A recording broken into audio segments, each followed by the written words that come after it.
અંબાજી મંદિર ખાતે અવારનવાર માઈ ભક્તો દ્વારા માતાજીના ચરણોમાં સોનાનું દાન અર્પણ કરવામાં આવતું હોય છે, ત્યારે વધુ એક વખત અંબાજી મંદિર ટ્રસ્ટને સોનાનું દાન મળ્યું છે. નડિયાદના બે ભક્તોએ ₹7.65 લાખની કિંમતનું સોનાનું દાન કર્યું છે. નડિયાદના નિવૃત્ત શિક્ષક અને નિવૃત્ત શિક્ષિકા દ્વારા માતાજીને સોનું ચઢાવવામાં આવ્યું છે.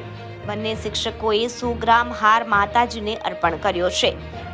બંને દાતાઓએ સોનાનું દાન કરી પોતાનું નામ ગુપ્ત રાખ્યું છે. અંબાજી મંદિરના ટેમ્પલ ઇન્સ્પેક્ટર મિતેશ પંડ્યાએ સોનાનું દાન સ્વીકાર્યું છે.